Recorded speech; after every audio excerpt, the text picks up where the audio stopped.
Uh, yeah, yeah, uh.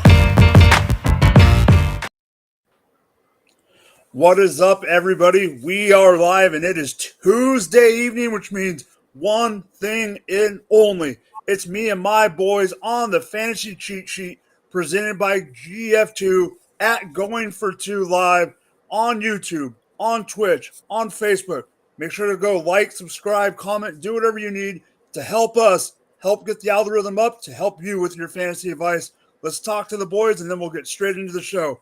First off, we got my main man, Jordan. Jordan, how you doing today, my dude? I'm doing good, man. I'm ready to talk about some stock up, stock down guys that we're looking forward to next season. So I'm looking forward to it. Yeah, and Jamie, we spent a lot of time on Friday together. Seeing you again on a Tuesday. What is up, my man? I've been busy just doing real drafts, bunch of rookie drafts, startups. I'm in like 4 of them right now. So my mind's all over the place. Oh, don't get me wrong. I'm in one startup, like me and you have talked all day. Yep. I'm in one startup, one dispersal draft, 2 rookie drafts. It's all over the place. So tonight, just like Jordan said, we are going to talk about veteran stock up and down due to the draft. But before that, there is a little bit of news. 5th-year option for rookies. The deadline is coming up. There are 3 main big ones that came out, 4 that came out today and yesterday. So we'll talk about the 3 that are not getting a 5th-year option. 2 defensive players, 1 offensive player. First off, Patrick Queen from the Baltimore Ravens, linebacker. Baltimore is rejecting their 5th-year option, and Isaiah Simmons from the Arizona Cardinals is also being declined on his 5th-year option. For either one of you, does this ring any major bells for the NFL, or is this 2 just young guys that didn't fit with their team and are going to move on? I don't know. The Patrick Queen one surprised me. I know that Baltimore made a trade for Roquan in the middle of the season last year, but I don't know because last year Josh Jacobs had his 5th year option decline. He came in, balled out, and now he's back with the Raiders. So it could mean nothing. It's just another opportunity for these guys to have to prove themselves. And I think I'm more confident in Queen being able to do that than Simmons. But Simmons is a good player as well. And I have no idea why Arizona did that with him. Yeah. Anything you want to say, Jamie, or move on? I'm just interested in seeing where they end up next year. I mean, they're both talented players, so. Oh, yeah, I mean, I get it. I mean, the Patrick Queen one's a little head-scratching, but while we were on Friday night, I don't remember who they drafted, but Ryan Searfoss from Going for Two, he called it. I forget who the pick was, but he's like, this means they're not going to pick up Patrick Queen's option. He's gone soon. And he was right. 2 days later, that's what we found out. Yep, just get him out of the Browns division. I'm good with that. Yep. So the offensive player that did not get his option picked up, before we talk about the offensive player who did get his option picked up, Clyde Edwards-Helaire. Let me have this one, boys. So Clyde Edwards-Helaire did not get his option picked up. You want to know why? Because he shouldn't have been picked in the first place. I am still angry, yes. And there's people that have been telling me, you shouldn't be angry. You got a Super Bowl, blah, blah, blah, blah, blah. I don't care if I got a Super Bowl or not. He's not that good. Okay? Jordan saw him play down in Louisiana. I get it. He is a decent player. He's an average player in the NFL. My whole point is, if we would have drafted him in the 3rd or 4th round that year, I wouldn't be saying this. But it's the fact that we used the 1st-round draft capital over guys like Jonathan Taylor and DeAndre Swift. Anything you 2 want to add about CEH? One thing, man, I think after this year, he's going to be a great asset to the XFL. No one's going to pick him up. No one wants this guy. Jordan? And, kudos to the Chiefs for basically, I think when a move like this happens, sometimes it's just a team admitting they were kind of wrong on a guy. They accepted that some teams will double down and keep the guys along that they drafted just to try and eventually be right. But they're knowing it's time to get rid of. I mean, they have a 7th-round guy who's become the main back. So and CH has been hurt in the times when he's had the opportunity. So they just don't trust him anymore, and rightfully so. I mean, Jerick McKinnon was just bouncing around, and then he landed. He took the passing downs role. Pacheco is the better runner on the team, so they don't really need him anymore. So maybe give him a chance to press somewhere else. For sure. So going to a division rival real quick. Denver Broncos did pick up the 5th-year option on Jerry Jeudy, the wide receiver out of Alabama. I'm going to swing it around to you two first, what you guys think about this, and then I will give my opinion. Jamie, let's start with you, then we'll go to Jordan, and then I'll finish up before we get into the show. I mean, I like it, man. He's a great player. I've always targeted him in Dynasty, so this is just going to boost up his value. Sean Payton just wants to give him another year to see what he's got, probably. Yeah, Jordan? Yeah, I agree 100% with Jamie. I think that this is Sean Payton wanting to see what Judy's capable of in his system. And, I mean, I think it was the right move for Denver. He's a really talented guy. Had injuries kind of mar, early on in his career. So hopefully if he can stay healthy, he can really show what he has. And Russell Wilson doesn't stink. I mean, we can really see the potential that this guy has. Yeah. The only thing I want to add, because I completely agree with both of you, I have him in 2 leagues. I like the kid, even though he is a Bronco. If a wide receiver is going to be traded this offseason, like all the rumors keep saying, that there's still a chance a wide receiver goes bye-bye. This means it's not Jerry Jeudy, people. This means that if someone was to go, it's going to be Sutton. I don't think it is going to happen because I think getting Marvin Mims in the draft with these two and something else that we will talk about later, no spoilers, that happened over the weekend with the Broncos. I believe that this is Sean Payton's way of putting his stamp on the team for the first year, see what he's got, and then move on from there. So speaking of running backs from that draft class of CEH, the Philadelphia Eagles traded for DeAndre Swift after the Detroit Lions selected Jahmyr Gibbs in the draft and shocked all of us. We don't have a lot of time to talk about it, but this is a big trade in the NFL, more probably regular NFL than Dynasty. I mean, yes, it matters for Dynasty. Just throw it around. What do you guys think about this? What do you think it does for Swift? And who does this hurt worse, Penny or Gainwell? Jordan, we'll start with Jordan this time and then go to Jamie. Yeah, so man, when I first heard this trade, first of all, when Gibbs was selected, I was like, what the hell is going on? And then I assumed that eventually Swift would be moved. And when I saw he was moved to Philly, I immediately was like, oh yeah, I started trying to find people to trade me Swift. Then I was like, wait a minute. Rashad Penny's still there. So, and technically, Penny is still a talented guy. You always hurt all the time. But, I think this helps Swift. It gives him another opportunity. Obviously, the touchdown potential is going to be there. When Penny eventually gets hurt, Swift will have the job to himself, kind of split with Gainwell. But as of now, I think it hurts Gainwell more than Penny.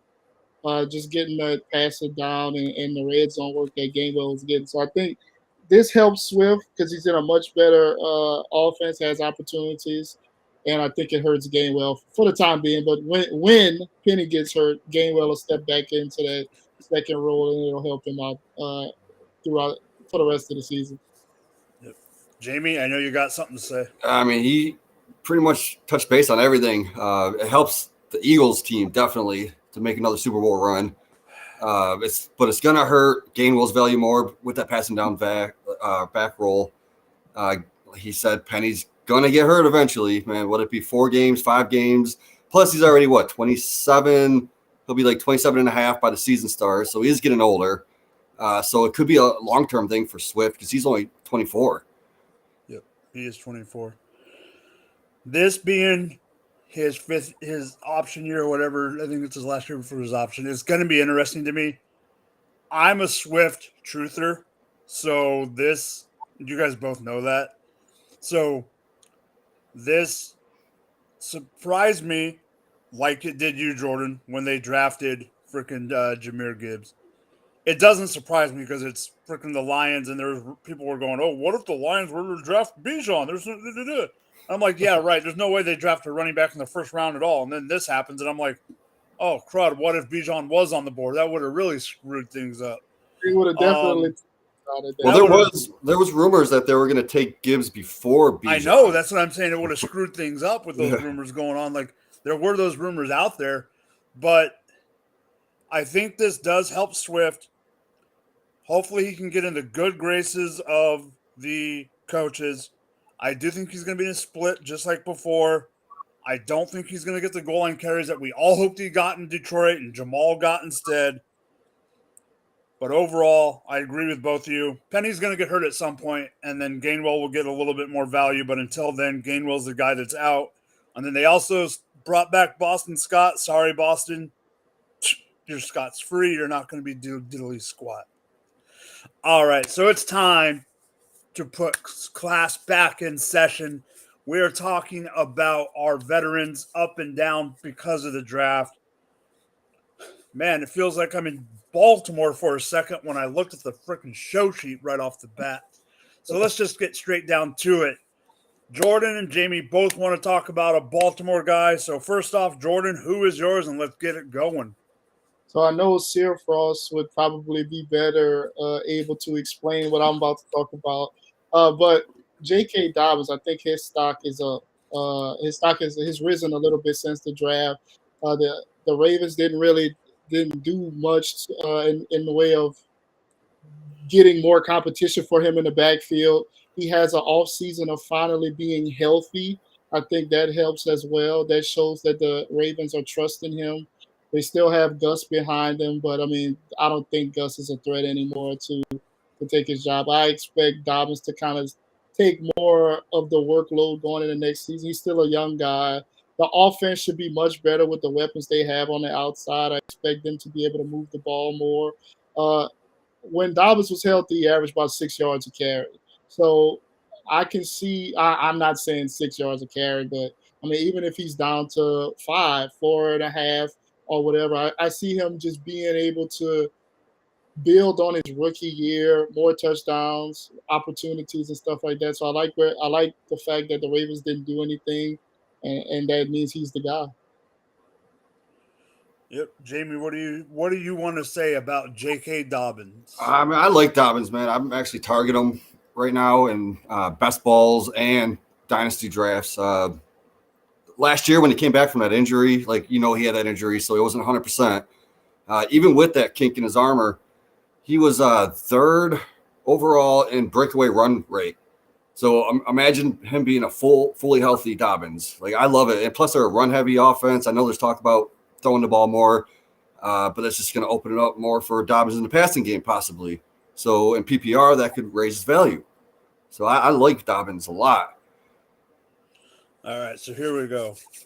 I am so glad you put this on the show sheet, Jordan, because Dobbins is one of the guys that I am absolutely excited to see what he can do this year. I do think that knee injury that he suffered in 2021 was freaking nasty. ACL, MCL, like it wasn't just a straight ACL, it was everything.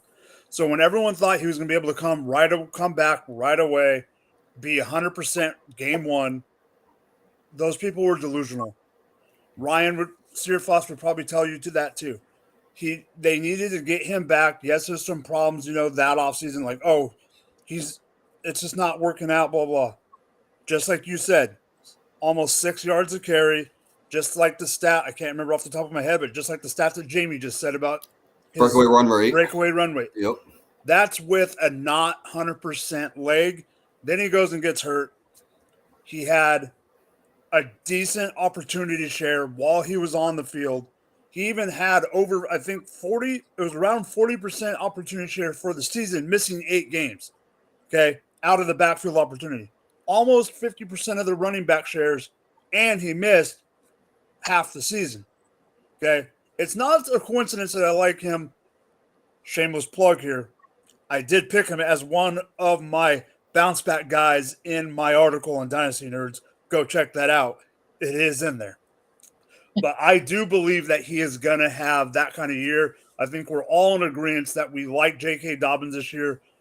It's going to be interesting to see because Todd Monken from Georgia is now the offensive coordinator, not Greg Roman, who every Baltimore Raven fan is happy to see leave.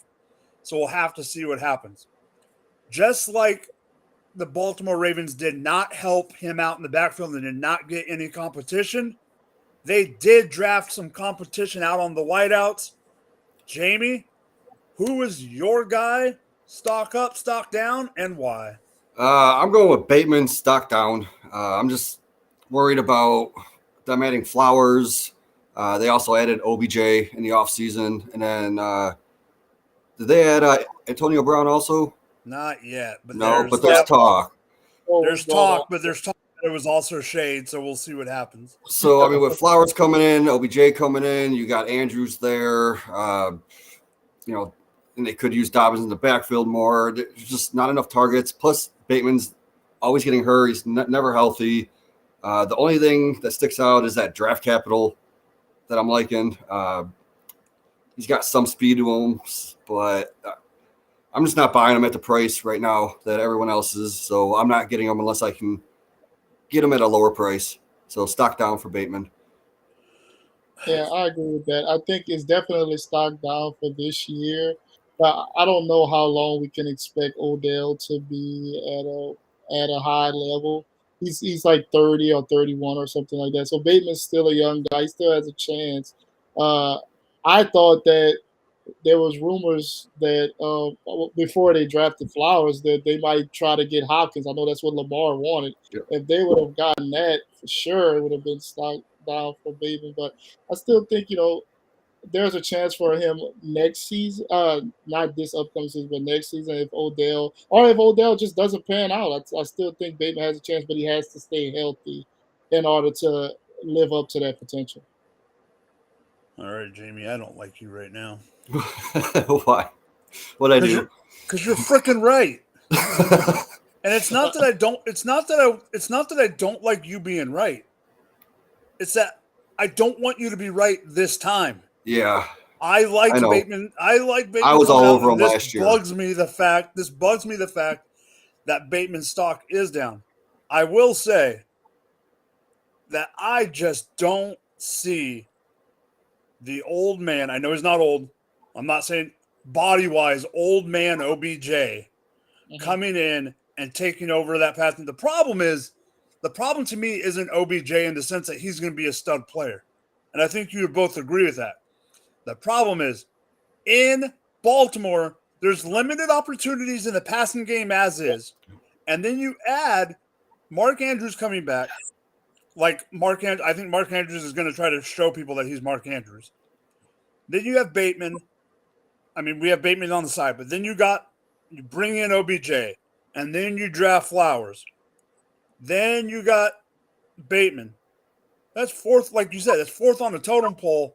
A third or fourth option in, say, Kansas City or even Jacksonville or Buffalo, who throws the ball 40 times a game, is a lot different than fourth option on a team with the tight end being the number one option that only throws it 25, 30 times a game. And I think that's our problem. Yes. So speaking of quarterbacks with plenty of options now, my first guy, I was really afraid that the Seattle Seahawks were, if something had fallen to their lap, draft a quarterback. Well, it didn't, because Anthony Richardson got drafted 4th overall by the Indianapolis Colts, which let Mayo boy fall all the way down till after the first round. But who does that help? That helps Geno frickin' Smith. And that's my first stock up guy. Why? Few reasons. One, they don't draft a quarterback. People were afraid that they could draft a quarterback. I even thought they could draft Hendon Hooker in the second round, have him sit a year after being injured, and then coming in and taking over for Geno, but they didn't do that. Then what do? They say, hey, you got DK Metcalf. You got Tyler Lockett. Oh, you want another target? We'll go get you the number one wide receiver undoubtedly out of that class in the state that Jamie is sitting in right now, Jackson Smith-Njigba. I was surprised when it happened, but it's one of those ones that when it falls to you, you just have to take the talent. Okay? Now, this next reason I like it, I don't like what they did in the draft on this part, and that's drafting Zach Charbonnet. But the reason it helps is because it is another weapon in the backfield. Zach can catch the ball out of the backfield a little bit. I think he'll be a safety valve. And does it hurt having another running back in the NFL these days? No. Does it hurt our fantasy teams with Kenneth Walker and Charbonnet? That's a whole nother discussion. But getting him more weapons with Charbonnet, and especially with Jackson Smith-Njigba, like we mentioned the other day, Jamie, and we and you have talked about off air before, the new NFL is get yourself weapons like, just like freaking Cincinnati. Freaking Minnesota's got freaking Jefferson already, and they go draft another wide receiver. That's what Seattle did. They already got two wideouts. They decide, hey, we're just going to get another one. So Geno Smith in Dynasty, I like him as a super flex quarterback. And in redraft, if you're going to be a wait and see guy and get your quarterback to the end, I would not mind him on my team either. Jordan, what do you think about Geno? I agree, man. First, Geno got the money in the offseason, got a good extension. I was surprised JSN fell as far as he did to them. But, I mean, like you mentioned, if it falls in your lap, you got to take it. So I definitely think you can never have enough weapons. That's what it is nowadays. I mean, guys get hurt all the time. I didn't like Charbonnet going there because I thought he could, be a more of a force somewhere else. However, Ken Walker runs super hard and he can get nicked up from here to there. So, it's always good to have insurance. And they didn't have anybody else on the depth chart behind him anyway. So they needed to kind of fill that up a little bit. But as far as Geno goes, more weapons for him, no competition. He had a good year and looking to follow that up with the weapons he has. I can see him definitely building on that. And I like him in Superflex. I don't know if I would want to wait that long to get him in redraft, but I definitely, to have him as my only QB in redraft or anything like that, but I definitely like him. And because I was worried about him, but I feel he's secure for sure for this year and somebody that you can run with in fantasy. Go ahead, Jim. I mean, I love Geno Smith, and them not drafting the quarterback just shows that they're going to rely on him this year and possibly next year. Who knows, 3 years from now. If you remember, he was great last year. He ended up as a top 5 quarterback at the end of the year. Like, he had multiple top 5 weeks, multiple top 10 weeks. Like, I think he had like one bad game, and that was it. Plus adding the weapons that they're adding around him, it's just wheels up for him. If he was the top 5 last year, you had JSN this year. I mean, what's to say he can't be? I'm not going to say he's a top 3, but I mean, right. he was top 5 last year. Like, I don't see him going down anymore. All right. I totally. So if I'm drafting him as QB 15 off the board, that's insane value. Yeah. Right. All right. So in this next round of players for all 3 of us, it is running back central. A little bit of stock up, a little bit of stock down. But this one upsets me. Jordan, go ahead. So this is the obvious one. I took the obvious route on this one. It was the easy choice.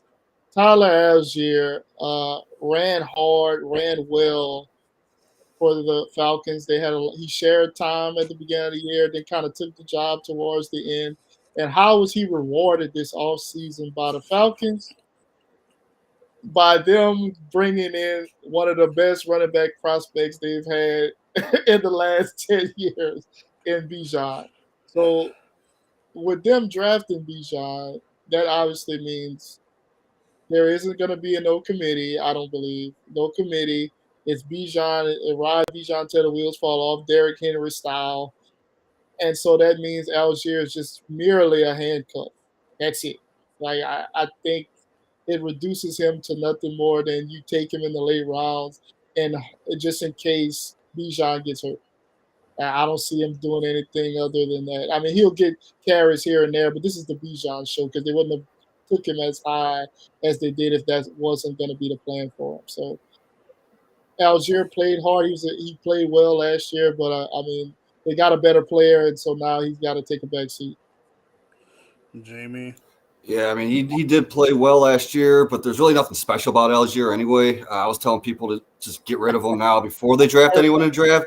Even if they drafted like a Charbonnet or anybody, even like in the 5th round, if they got Evan Hall, like it's still going to affect Algier. Doesn't matter because, like I said, there's really nothing special about him. Like the only reason he got drinking the Kool-Aid. The only reason he got to 1,000 yards is because he had so much opportunity and they rushed the ball so much. But one thing I can say is they do run the ball so much that I could see Bijan getting 300 carries and Algier possibly getting 150 behind him. Yeah, it's possible. I'm not saying it's possible. I'm not going to say it's happened, but like that, where would that put him? Like, I mean, definitely a bench player. Like, I don't know if I'd want to flex him or take that option, but maybe in best ball, maybe like he has 2 decent weeks at the end of your draft, grab him. Maybe he gets you 10, 15 points one week. I mean, it's nothing big, but yeah, I'm just not impressed with Algier. Yeah. He didn't do All enough right. in the Yeah. So, Yeah. Here we go. Go ahead, Mike. This wasn't planned to be my Jordan already knows what's going to happen. This wasn't planned to be my moment, but in Jordan's talk and a little bit of what Jamie said, something just grew inside of me and just wants to like fire out. Yes. Okay, so this rant that is about to come is coming. I am not, obviously, we all know this, but I am speaking as if I am an Atlanta Falcon fan for this topic. Okay. Not a fantasy fan, an Atlanta Falcon fan. This is a horrible freaking pick. Okay, hear me out. It's not because Bijan is not great. But Jamie even said it. That they could have drafted a guy that he was out on Algier because they could have drafted a guy later like a Charbonnet or even later like Evan Hall. Stop drinking the Kool-Aid. Eric Gray. I mean, there could have been a number of people. It could have Dwayne been McBride. It could have been more likely McBride, Spears. I hate to say this, Jamie. Even your boy Roshan Johnson. Oh, yeah. Okay, here's my point with that. If you're an Atlanta Falcon, now you have just drafted Kyle Pitts. You just drafted Drake London. Now you go draft frickin' Bijan Robinson. Now you have 3 weapons. You're going to run the ball because your frickin' coach is Arthur Smith and that's all he knows what to frickin' do. He did the same thing with frickin' Derrick Henry. He's going to run Bijan into the ground like he did with Derrick Henry. He's not going to use the other 2 weapons like they should because they have Bijan. Pitts is still going to have a good year, but could have a better year. But the biggest thing is that if I'm an Atlanta Falcons fan, you could have got a running back later on. I know he's not going to be as talented as Bijan. But when you're drafting in the top 10, your team sucks. It's Jamie, remember what I used to say all the time about my team's defense back in the day? Hot garbage. Freaking dumpster fire. This team drafting number 8 could have gone and got Jordan Davis. I mean, not Jordan Davis. Why I said Jordan Davis? I don't know why I said that. Huh? The big lineman. Oh, that lineman. The defensive lineman that went to Philly. They could have grabbed him. They could have got an offensive. Yeah, Jalen Carter. They could have got a freaking offensive lineman to protect freaking Desmond Ridder because you think Desmond Ridder's your quarterback of the future? WTF? I mean, they probably could have even drafted Levis there and no one would have complained. I mean, they should have traded up to get Anthony Richardson or something. They needed something. That's what they should have done, but we knew that was it. I would have been okay with them drafting my boy Christian Gonzalez at that point. They need talent. And if you think about it, they're working against each other. Like the defense is so bad, you're going to have last points scored. Exactly. What do you need to do? You need to throw the ball to catch up. But that's not what they do. So, but they are building a fantastic fantasy football team. Yeah, but the problem is Arthur Smith doesn't use them right for fantasy football. Yeah, that's true. the issue. Yep. So I agree. Algier's stock is down. There is a team on the West Coast that I thought was going to pull the trigger if they could, and they didn't. Jamie, will you talk about the cover boy? Austin Eckler, is that what we're doing? Yes, sir. All right. So love Eckler this year. I know there was talks about him wanting to get traded. That's not happening. They didn't draft anybody in the draft. That's going to hurt his value. I mean, who do they have? They have Josh Kelly. That's not going to help. They drafted Spiller in the fourth round last year. Like, he was a bust. So it's all going to be Eckler, stock up. You can even sell him high now because of the buzz going on with them not drafting anyone. Plus, he's 27. So you probably get a good value for him with nobody else in that backfield. I agree.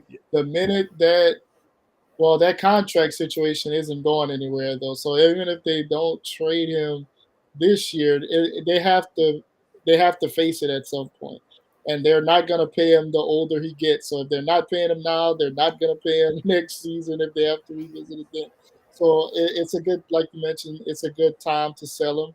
He still is coming off of 2 seasons where he scored a bunch of touchdowns that I didn't think he would be able to sustain. So, but for now, I don't see any threat now unless things change before the season starts and they trade him. But if they don't trade him, I definitely see him being a top 10 running back once again. And then I would try to get off of him before next season. I just can't see him being traded because they're not going to run with Joshua Kelly, or are they going to pick up Fournette? Yeah, that's just, are they making the playoffs with Fournette? That's just going to give them used to throw the ball 700 times, which is what they want to do anyway. So. All right, so here we go. Here's what I think about Eckler. I was wrong about him last year. I'm not going to be wrong about him this year. Drink the Kool-Aid. I'm not drinking the Kool-Aid because the top 5 guy doesn't need to have Kool-Aid drinking to trust him. Evan Hull needs Kool-Aid to trust him. Yeah. Okay. I do think he's going to come back. He's not, like we said, he's not going to be traded this year.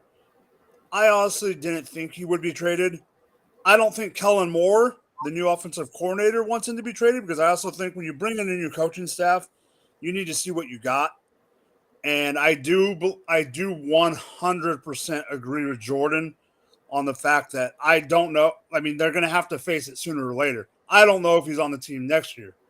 But in Dynasty, if you don't think you're in the hunt and you have him rostered on your team and you don't think you're going to win the championship by week 10, trade him to someone that does. Yeah. Trade him to someone that can win the championship. Get what you can for him.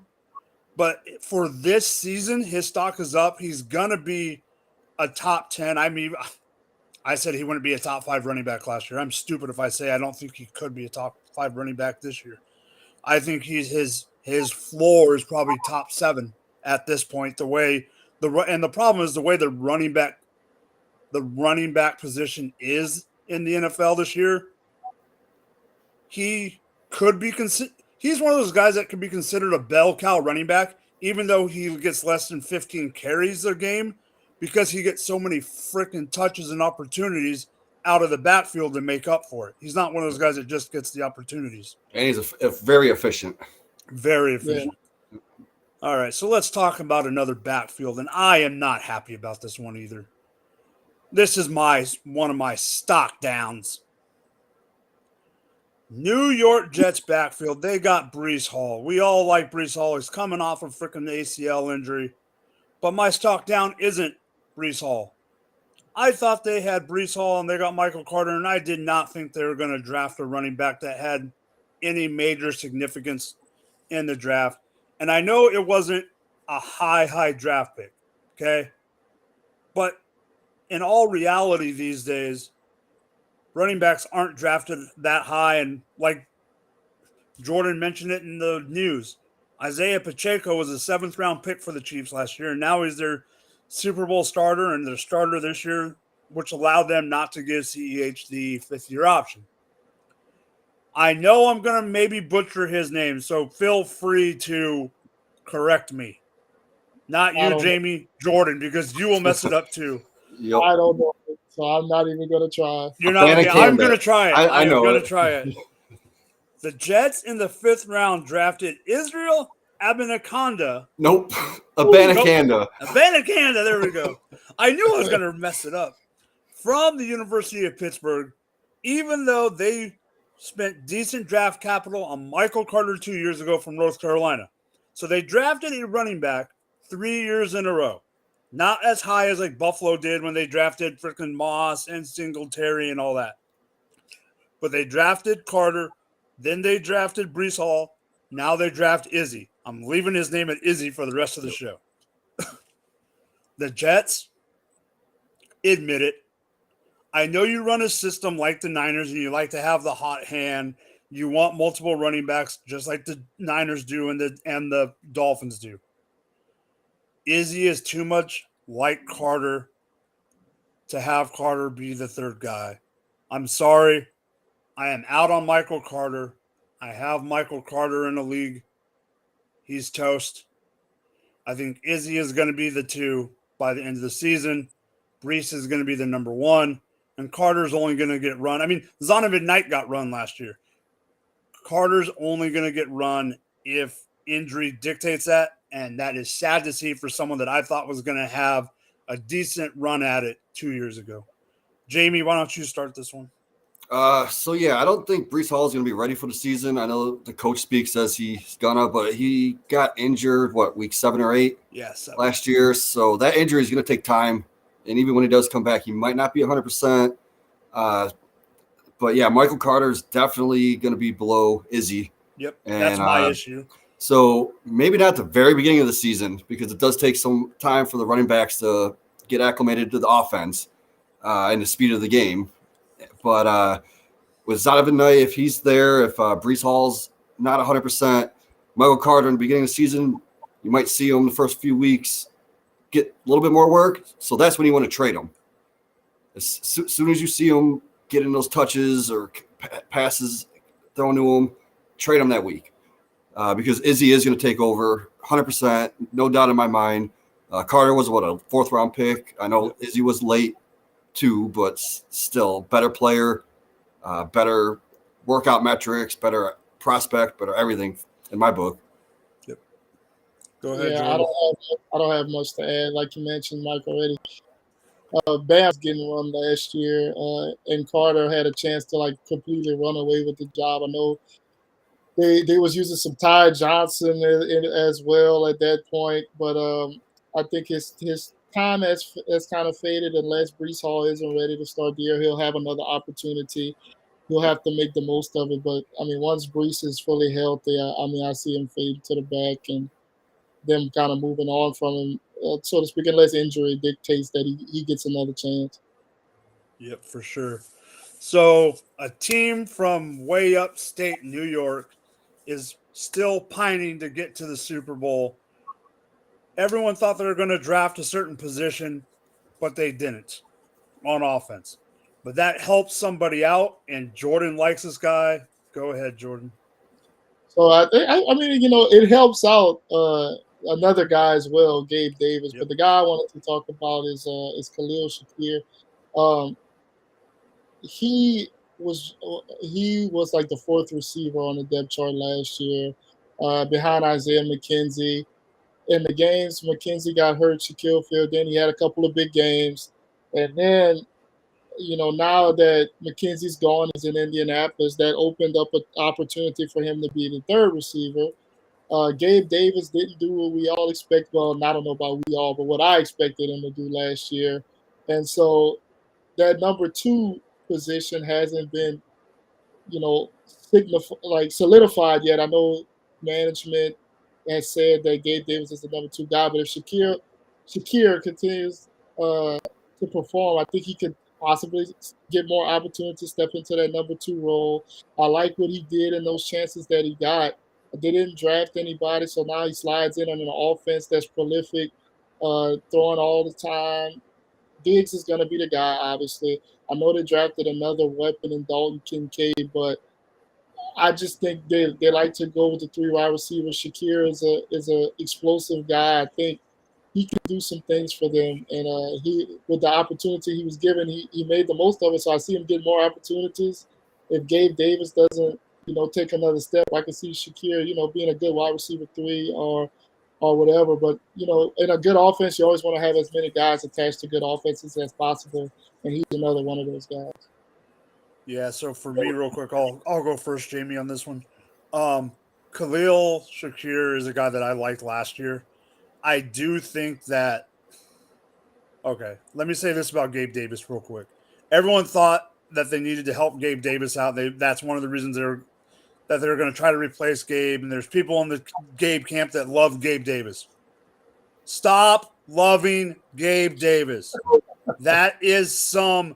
I am giving you some advice. Yes, there was a game in the playoffs that he caught 200 yards and 3 touchdowns or whatever it was. It was against the 4 touchdowns. Yeah, thanks a lot. It was against the poorest. It was against a Swiss cheese dumpster fire, horrible ass defense. Yes, the Kansas City Chiefs. It was god awful. Okay, I was screaming at the TV the entire night. I said this many times right after it. This is not going to sustain. This is because who he played. He is not going to be a great WR2 in the league. They should have drafted somebody. They should have moved up if they had to draft somebody, but they didn't. They didn't even draft anyone later to get him in the 2nd or 3rd round. But I do think Khalil Shakir can be a good third wide receiver. Obviously, he's not going to be like, is he going to be a freaking Tyler Boyd? I'm not saying that. But he can be good. And usually, if you have a great quarterback, you should be able to make average players look good. And I think that's what he can do for Khalil. And just like you brought up, they got Dalton Kincaid. That's going to open it up for Khalil too. And they also got Knox still. I think Khalil Shakir stock has gone up. Jamie, tell us what you think about Khalil and then jump right into your player. All right, yeah, Khalil, man, like he wasn't actually even on my radar until you brought him up, and I love that call. I'm gonna go search for him. I'm gonna try to trade for him. I was never a Gabe Davis fan. Never liked him. Never wanted to start him, or never owned him. But I told people don't start him. He's too boom bust. Like they're still holding on to that 4 or 5 touchdown game he had like a couple years ago, and that's all they have. Like I don't like him. Shakir, man, he profiles as like a Santana Moss kind of. If you remember Santana Moss back in the day, like he was great. So like I know he only has 5th round draft capital, but he is going to be the 3rd receiver. But I see him being the 3rd target behind Diggs, Kincaid, and then I think he's going to out target Gabe Davis. Now that I'm looking at it, so I love that call. I hope you're right. I was one of those people who believed that Davis would take another step. I thought all he needed was opportunity, but I mean, I didn't expect his touchdown rate to continue to be as high as it was. I knew that would have to kind of level off, but he just didn't. I don't know what it is, man. So many games he would just disappear. So I think that opens up opportunities for somebody like Shakir and like you mentioned with Josh Allen as your quarterback, man, and that the way that they want to throw the ball, the opportunities are going to be there for him. And then I heard that they don't want to run Allen as much to keep him healthy, so they're going to be throwing more. And Shakir's faster than Gabe Davis. I think Shakir runs like a 4.43. Davis is like 4.5 something. And Shakir has that like 200-pound body frame too, so he'll be able to hold up, take them tackles. But my next guy, are we done with Shakir? Yeah, we can. All right, so I wanted to talk about one of my favorite running backs this offseason that I was targeting all over the place, drafting them super late in drafts, even in best ball and dynasty. my man Rashad White. His stock definitely went way up after this draft, and people were nervous saying, "Oh no, they're going to draft someone. They're going to draft someone." So I'm like, "Okay, I'll trade you my 208 for him," just because they think he was going to fall, but they didn't. So his stock went way up. He's in my top 12 to 15 still. That's where I had him before, but other people had him lower, so they're going to have to move him up to where I have him now. They didn't. The only person they added was Sean Tucker, but he was undrafted. He's gonna take away touches from our old boy Chase Edmonds. It's not going to affect Rashad White at all. So Rashad White's going to be the 3-down back. He's going to get catches out of the backfield because Baker can't throw more than 5 yards on the field. So I can see him getting tons of targets. He's going to get those rushes, goal line carries. I'm not worried about the backups, Tucker or Chase Edmonds. I agree. Go ahead, Jordan. 100%. You know, the last time we had a stock up, stock down, I think Jamie mentioned Rashad White, and at that point I was like, but I'm definitely on board now, man. They didn't do anything like you mentioned, anything like talking about to have you worried about his standing with the team. He can catch balls out of the backfield. He showed that last year. Them getting rid of Fournette, sending him packing, obviously that showed the confidence they had in him. So, yeah, I like White, man. I'm going to try to start getting them in some of the leagues before the season starts because Baker sucks, so they're going to have to lean heavily on the running backs. Nope. All right, so here's what I got to say about Rashad White. They got Chase Edmonds. Oh, you want to fight over him this year too? No, because you can have him finally. No, Okay? I'm giving them to you, man. You can have him. I don't want him this year. Okay,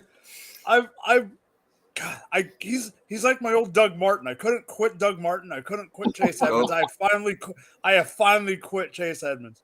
What's funny is I finally quit him the year he goes to Doug Martin's old team. I do agree that that White's stock is up. I am going to say it with a grain of salt. That grain of salt is this. I am still worried that they're going to sign one of two running backs. One, they could bring Lenny back if Lenny can't get a contract and Lenny's willing to come back on the cheap. Because Lenny's going to want to stay. Lenny wants to stay in Florida where he doesn't get his money taken away by state taxes. And he's already lived in freaking Jacksonville. He'll still stay in Tampa. And like I've said on another show, I think it was our show too, there's something telling me that Kareem Hunt could go to Tampa. There's just something telling me. As a pass-catching guy needing, Baker needing to drop it off. I know he doesn't do it very well, but he needs a safety valve. That's the only thing that scares me about Rashad White is the fact that there is so many veteran running backs left on the open block after now. That's the only thing that scares me. But other than that, if they do bring back Fournette, you got to remember last year, the game that Fournette got hurt, Rashad White was out snapping him. No, I'm not like saying 60, like 60-40 even. I wouldn't say I'm off of them if Fournette comes back. I'm just saying. Yeah, I wouldn't be as high as tight end or number 12. Yeah. All right. So speaking of a team that didn't draft a certain position, they even traded one of theirs away in the middle of the draft. So it's not Jordan's team, and I'm not saying that, but Jordan's home area team. The New Orleans Saints drafted running back Kendre Miller, drafted a wide receiver in the very end of the draft in A.T. Perry, which I thought was a good pickup because they haven't had a big guy for a while. I think they haven't had a big guy since Marquise Colston, probably, Jordan. Yeah, pretty much. Yep. But what they did do is they traded away to the Denver Broncos tight end Adam Troutman. The reason that is a big deal isn't because of the Broncos. That proves to me that they like Juwan Johnson. We know they have, but they still have that freaking guy who they think is a quarterback. They think is a freaking. They Oh, think he's like is a quarterback. 35-year-old. They think is a tight end. Mormon, whatever you want to give him a nickname, you can. Freaking Taysom Hill, but you got freaking Jawan Johnson, who is a real tight end with a new quarterback in Derek freaking Carr, who likes to target the tight end. He even liked to target the tight end when Darren Waller was hurt, when they had Foster Moreau, whoever his target. Derek Carr likes the tight end, partly because I don't think, for real purposes, I don't think Derek Carr is as good as some people do, but he's great for fantasy. And not great, but he'll subdue, and I think it's a good pickup for New Orleans. But for me, Jawan Johnson in a position that is weak at times, I think I'm putting that very lightly, because you have the top four, and then from 5 to 12 can be an absolute poop show, can be a dumpster fire sometimes. I am willing to pick him up in Dynasty. I'm willing to pick him up in whatever. If I'm willing to wait, pick him up. Even in tight end premium leagues, I think he'll be a success. Jawan Johnson is my stock up. Jamie, what do you think? Yeah, he's extremely cheap. Like, no one's even looking at him right now. Last year, I think he was tight end 15-ish, but he had multiple top 10 weeks. He even had 2 games as the tight end number 2 on the week. I just definitely see him shooting up now with them trading Troutman. That definitely shows that they're going to use him more. He does play in the slot a lot also, which I love. I think he was the 7th tight end in slot snaps last year, so that they could even put him in the slot more. Wheels up, man. I'm drafting him in Dynasty. I'm drafting him in redraft. Best ball given to me all day. For sure. Jordan, what do you think about your hometown boy? Yeah, I agree, man.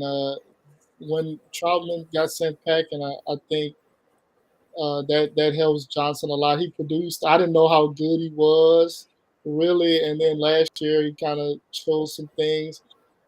Derek Carr definitely targets the tight end a lot, so that's something that we can look forward to. I definitely like that call. I'm gonna start looking for him now. I wasn't looking for him before, but he's somebody that I can target in Dynasty and redraft, like Jamie said. Yeah, so all right, so it's almost time for the cheat of the week.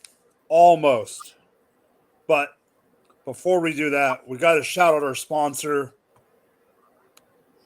Underdog Fantasy. Take it away, Jamie. You know what to do. Yep. So today's show is brought to you by Underdog Fantasy. Check out their industry-leading best ball leagues with huge tournaments, private leagues, and pick'ems for every major sport.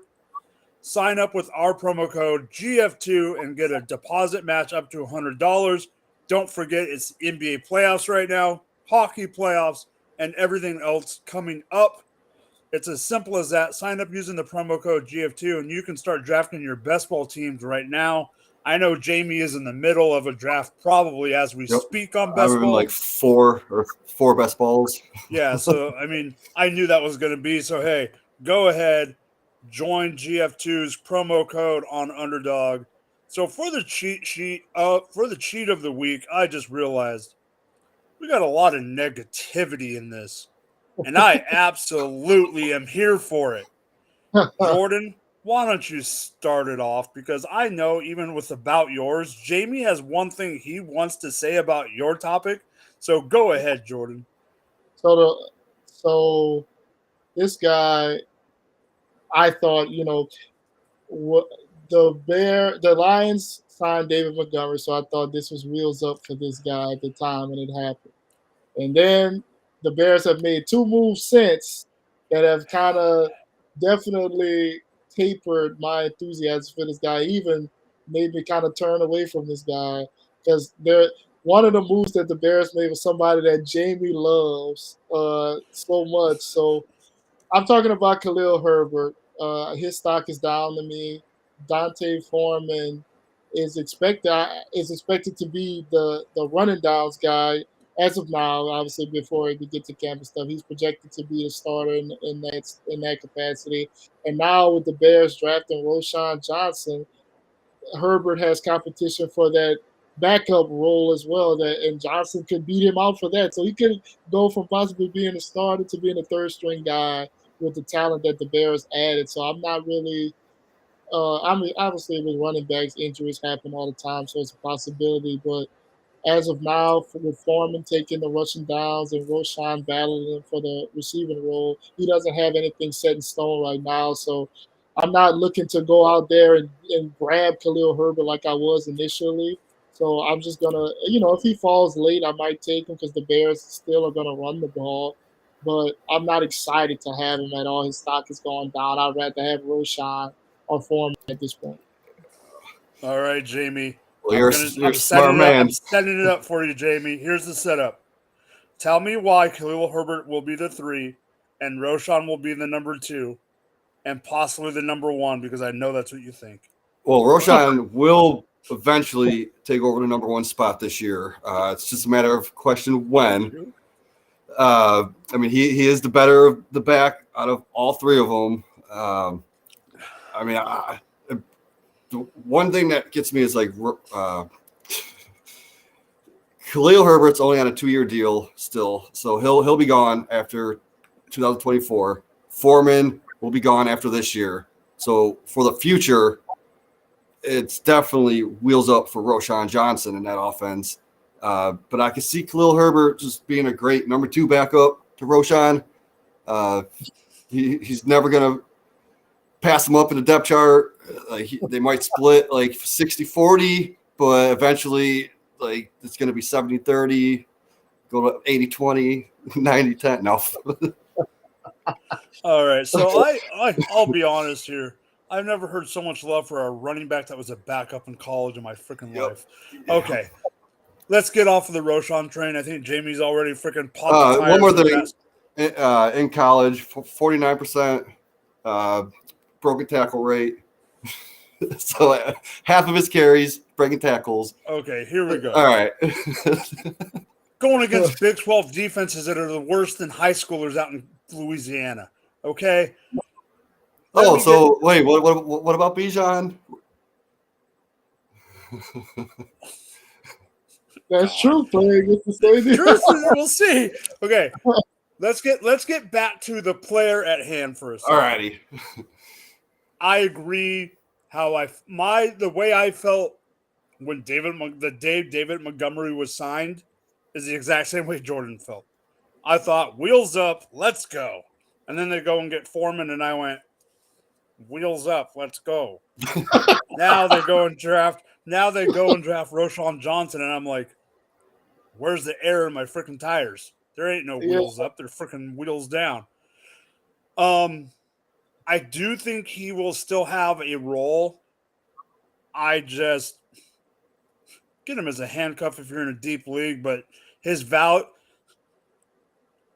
like Jamie likes to do in Dynasty, this is the type of player, just like we mentioned before, that if Khalil plays a game early because Roshan's trying to get adjusted to the system or whatever the case may be, and he has a game like 15 carries for 95 yards and 2 touchdowns or 95 yards and a touchdown, go sell him now. Go sell him for a second, get that second, and run for the 24 draft because Khalil Herbert won't do diddly squat after that. So here's the other one that I want to hear. I can't wait to hear what somebody has to say for a second. I know that Jamie, because I was too, or I am, Jamie is a giant fan of a certain person on the Browns. But then the draft happened, and if you still have as much confidence in this guy, you're lying. So, Jamie, I know you don't, so just give it up. DPJ, man. Stock way, way down. I loved him last year. You all know that. I loved him as a prospect even before he was drafted to the Browns. I didn't think he got a fair shot in college. He was on a team that doesn't know how to develop receivers. So it did take him a little bit of time in the NFL to get developed. And I saw it last year. I saw flashes. He was showing us that he could do it. He could be a number 2 guy in the league. Then they went and got Elijah Moore. I'm like, okay, well, That's going to take away a little bit from him, but he'll still get his playing time. Then in the draft, they draft an amazing player in my mind, but Cedric Tillman, which is pretty much exactly like DPJ, but better. So there's no way DPJ is going to play over Tillman. Maybe, like I said, like first couple games, first half of the season, maybe, but it's just wheels down for DPJ. And I hate to say it, man, because I loved him. I was targeting him in drafts, trying to get him in my dynasty teams for like late seconds, which I'm glad I couldn't. Now I don't even think I'd pay a fourth for him. And that hurts me. All right, go ahead, Jordan. It's not much really I can add to that. I mean, we knew eventually Cleveland would add more weapons because they got a franchise quarterback, and that's what teams do. They load up on as many weapons as possible. Them trading for Elijah Moore hurt him a little bit, and then this kind of puts the nail in his coffin. Not immediately, because rookies don't just typically just jump in and ball out or anything. So he'll have some time to produce a little bit, but it's coming to an end, and that was just a sign that it's going to happen sooner than later. Yeah, one thing I want to say is Tillman, if you guys remember back in 2021, after the season, he was graded as a first-round receiver. Then, unfortunately, he missed 7 games last year, and that's what kind of brought him down, and then I think that's what shot Hyatt up. I don't think we'd be talking about Hyatt as much as we are now if Tillman didn't get hurt. But yeah. All right, here we go. No, Jamie, you're on to something here because I'm about to. I like DPJ coming out of college. I even did a mock write up on him when he was a rook coming out before he got drafted. So I was on the same path of you. I was absolutely not worried about DPJ when they traded for Elijah Moore because of the fact that they're completely different players. But as soon as I am on the road on my way home from work, I look at my phone and it says pick is in, wide receiver, and I'm like, okay, would they take another small wide receiver in the draft? Like I'm thinking they took like, one of the guys that is a little dude like Marvin Mims or someone small. I looked and went, oh crap. He gone. Okay. You brought up a certain player from Tennessee that's not named Cedric Tillman. You brought up the Bolitnikoff award-winning wide receiver. Okay? Good job, Jamie. Great analysis. You know why? Because you're 100% right. Cedric Tillman's better than Jalen Hyatt. Second time today. Okay? It doesn't happen often, Jamie. But Cedric Tillman is better than Jalen Hyatt. Jalen Hyatt wouldn't have been even close to sniffing that freaking trophy if it wasn't for Cedric Tillman. I mean, there's other players like that. I mean, I've been saying it for 2 years now. Devonta Smith would not have won the freaking Heisman Trophy if Waddle did not get hurt that year. I believe that. I believe that Hyatt wouldn't have got the freaking Bolitnikoff. Tillman's better than that. Will he succeed completely in Cleveland? I'm not sure, but I do believe that means DPJ is Gonski's. So now let's get into mine, and I almost want to have a little more of a round table on this one because this is a big one that happened, and I was very upset when this happened. Because I love a certain running back on the Jacksonville Jaguars. Travis Etienne, I love. So when I first saw that, I'm sitting there and Jamie, I think it happened when we were on air, wasn't it? I believe so. Yeah, it was on air because I was Ryan was telling me to calm down. Yep. They drafted in the 3rd round Tank Bigsby out. Yeah, because Shane was on and Shane's an Auburn fan. Yep. They drafted Tank Bigsby out of Auburn in the 3rd round, who's a big running back, bigger running kind of guy compared to Etienne. At first, I hated this pick. Absolutely hated it because my first thought was Etienne is stock down, not going to be a top 12 guy, whatever you want to call it. I was like, they're going to ruin ETN, blah, blah, blah, blah, blah. The more and more I thought about it, I think Ryan and Shane were right, where I don't know if it's going to affect ETN as much as I thought. They're still going to use ETN in the passing game. It could end up being like a 60-40 split. Jordan, Jamie, it's your guys' job to convince me either way. I don't care which way you guys go, but I need to be helped on this one still. So, Jordan, you start it. I don't. So, I mean, it hurts a little, but the way that the Jaguars do things, I don't see them like abandoning him or anything like that. I definitely think he's going to be used in the passing game. He's still an explosive guy. I mean, he didn't do anything last year, I think, to completely lose the job. I mean, hell, they got rid of James Robinson. Now, obviously, Robinson was close to the end anyway, but they got rid of him to make sure they opened it up for ETN. I don't think he's going anywhere. They still have confidence in him. The offense is going to be good in the passing game with Ridley being there. The offense is going to be, I think, much better. So more touchdown opportunities. It hurts him a little bit, but I don't think we should jump off of him just yet. Yeah, I didn't raise or move him down as much as I thought I was. I think I only put him down 2 spots, so he's still a top 7 dynasty running back for me. I was looking at it as more of what Damian Harris and Stevenson did in New England type of backs.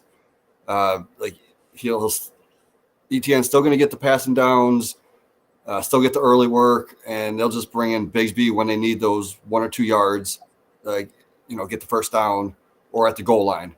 So ETN might not get as many touchdowns as we think we would hope because he might get sniped on those, but I'm still liking ETN. Okay, so That I probably didn't help. No, it does because I was starting to lean that way, but I almost needed just more reaffirmation that it was going that way than the opposite. Because I do agree with both of you that now that I think about it, he won't. Where like you said, Jordan, he is explosive. I don't like the fact that you brought up the New England backfield, but that's partially because Bill just doesn't know how to use a backfield. It's not necessarily the talent on the field. I mean, I was afraid that if freaking Bijan fell to 14, that's where freaking Bijan was going to end up, and then we'd all be screwed. But I do agree with you guys. Does anyone have anything else to say, or are we all good for the evening? Well, the one thing is they don't, and Jaguars don't have a slot receiver, or a good one at least. So if they could always move ETN into the slot at times and just use Bigsby in the backfield and then just target them in the slot. You don't think they're going to use you don't think they're going to move Zay Jones to the slot? I don't know. Is he more of a flanker type? I mean, yeah, I guess he could, but they want to do four wide receiver sets because they got Ridley, Zay Jones, Kirk, and Marvin Jones, right? No, Marvin Jones is gone. Marvin Jones. Oh, yeah. Let me see. They got Ridley, Kirk, Zay Jones, Jamal Agnew's their slot. Oh yeah, Jamal. Yeah, so I'm not worried. Marvin Jones went back to Detroit. Oh, yeah. So, I mean, they got options to move them around the field. Yeah. So I just say get them more targets. Targets right. Yeah, for sure. Quick question before we sign off: Does Jahmyr Gibbs hurt Montgomery overall? No. Yes, a little bit, but not as much. I still think they're going to pull. I think they're going to pull the Swift roll.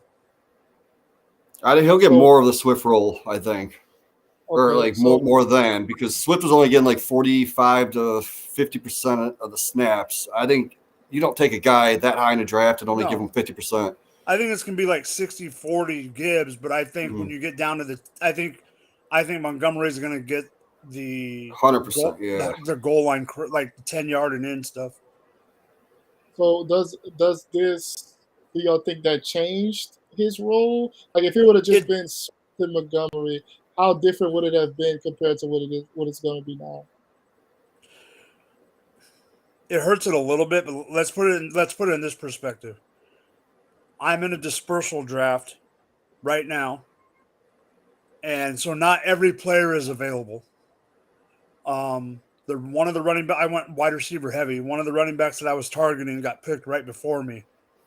I took David Montgomery as my RB1 in a well, it's a somewhat zero RB build in the sense that I got Jamar Chase, Chris Olave, DJ Moore, Deontay Johnson is my WR4, and I got TJ Hawkinson. So I went pass catching, and then I came back and I wanted to get Cam Akers or JK, and they both got taken back to back. They got taken back to back right before me. So that's why I messaged you, Jamie. So Yeah. I had to go David Montgomery just to make sure I had it back before they were all gone.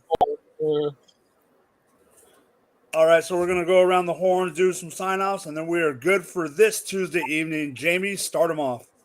You can find me at Jamie Perogue on Twitter. I'm always here on the GF2 network on Tuesday nights. I'm always in the chats on every other show. I try never to miss it. Love GF2. It's my family. I'm also having an article coming out. It's a collaboration on draft one quarterback rookie draft for the FF Face-Off. So I had the 111 pick, and that'll be coming out in the next couple days. All right, take it away, Jordan. Catch me on Twitter at jarsenal89 and catch me on here on Tuesday nights. As we get closer to the season, I'm going to probably be writing some stuff for GF2. I don't know what that is yet. I know last year I did a couple of things, so probably looking forward to doing some of those things again this year. All right, you guys know where to find me at Drop the Mic FF on the Twitter machine. You can find me here Tuesday nights with the boys on the Fantasy Cheat Sheet. And you can also find me now, my writing over at dynastynerds.com. I got an article that was put out last week about bounce back running backs, and I plan on doing a bounce back wide receiver one soon. So look out for that. For Jamie, for Jordan, I am Mike. Have a good evening, guys, and peace out.